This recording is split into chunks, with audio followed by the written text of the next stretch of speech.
Hi you guys, today we're doing something a little different. We're going over journal making supplies, and I have a sample of a journal that I put 3 signatures into, and I just wanted to go over the supplies that you would need if you were going to put some signatures into a journal. So this is just a sample journal, and it has 3 signatures bound into it. So like there's one, there's the second one, and there's the third one. And you could make journals with just one signature in them, or you could make multiple signatures in your journals, whatever you like. But I wanted to go over the supplies that you would need to do this. I'm going to go ahead and set the journal to the side. I had a request for this video, so I thought I would go ahead and just film it. This is the first thing that I had on my list, which is waxed linen thread or twine. And then you could use embroidery floss. You could use whatever kind of string or anything that you want to bind your signatures into your journal. And I just bought like a little kit, and it had a bunch of different colors in it. So I've been using that. I have more as well, but this is just like a sampling of what you could use. And then you can just use any embroidery floss or any kind of string you want to use. This is a little bit easier to get through the paper, and they say it lasts longer if you get the waxed linen thread, but it's up to you. You can use whatever you like. So that is the first thing that I have on my list. And then I had like a little kit that I actually bought, and it came with the needles. And this is just a tube with some needles that are used to bind the signatures into your books. And then it has a little awl that came in it. And I believe some of the waxed linen thread came in that as well. And so then this just has like a little protector on the top, and then, you just take it off. And you use this to poke your holes through your journal when you're binding your signatures into it. And so these came in a little kit, I think, with some of these, and it was fairly inexpensive on Amazon. And if you're looking for the links for any of the things that I show today, just let me know down in the comments if there's something that you want to know where I got it from. I can find the link and then let you know. So the next thing that I have is clips. I do use clips, and you can just use regular office store clips or just these large clips. I got a bag of these large clips, and I've just been reusing them. This is the bag that I have. You can use whatever kind of clip that you have that you can clip your signatures into your journal when you're binding it. The next thing that I have on my list is scissors and cutters.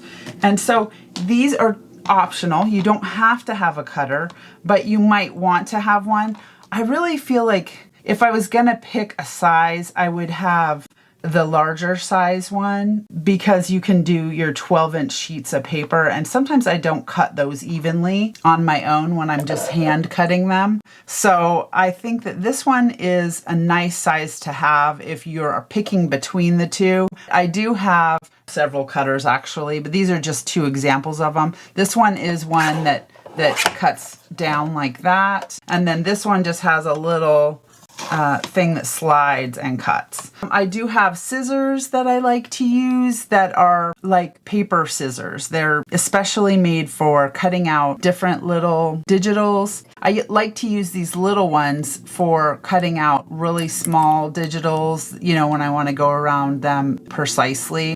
And then these are just some nice paper scissors that I got that I really like. And then of course I have all kinds of other old scissors that I use for cutting, tape and things like that are sticky.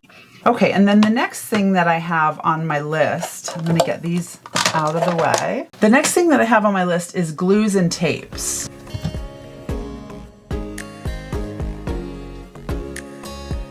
So I have Fabri-Tac that I like to use when I'm gluing fabrics on journals and things like that. You can also use it for gluing paper too. I don't use it in this big bottle. I don't use it directly out of the bottle. You can. I have it in these little smaller bottles, and these are like some icing. I think they're called Bluebell icing bottles. And I have just a little point protector on the top for needles. This is for like knitting needles. It's a point protector, and it keeps the top of the glue sealed. So I pour this into these littler bottles, and it seems to be more manageable for me. So that's what I use. Of course, that's not totally necessary. You don't have to have that. You can totally use it straight from this bottle. And then I use this a lot This is art glitter glue, and this one has like a fine tip on it, and it's really nice for gluing around the edges of pockets and things so that you don't have a big strip of glue and you have like a larger space in your pocket. But you don't have to have this as well. You can use, your Fabri-Tac glue, or you could use a glue stick if you like.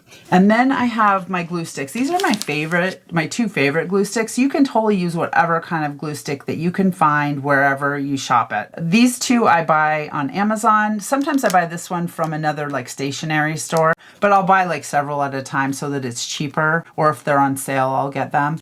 I like these two kinds of glue sticks. Those are my favorite. And then tape. I just use tape a lot. And I know some people don't use tape in their journals, but I do. Like if I'm going to add like a postcard or something like that into my journal and make like a flip out, I like to add tape to do that with. So I have that on hand as well. So those are the basics that I use. Everything else I'm going to show you are fun extras that I use all the time.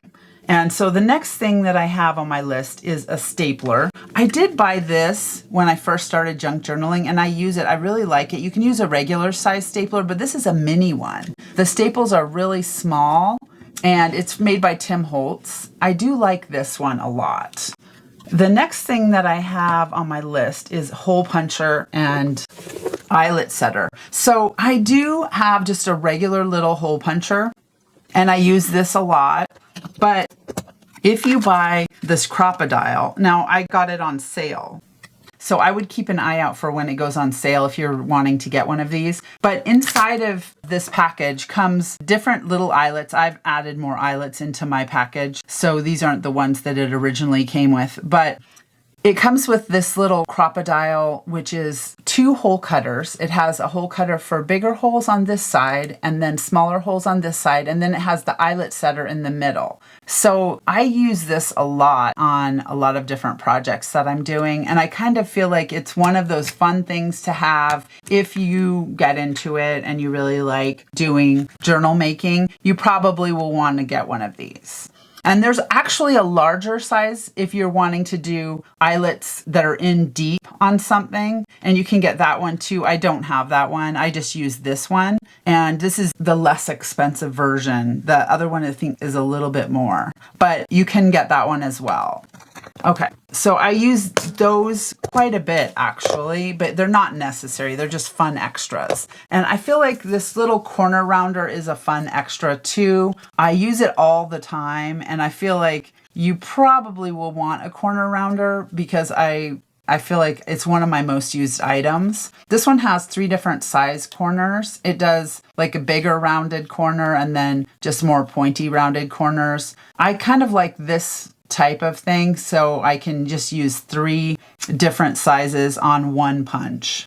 I really like that. And then the next thing that I have is Distress Oxide. Now, this is totally optional. You don't have to do this, but a lot of people do use it. So I have several different colors. These are just a few of the ones that I use a lot of.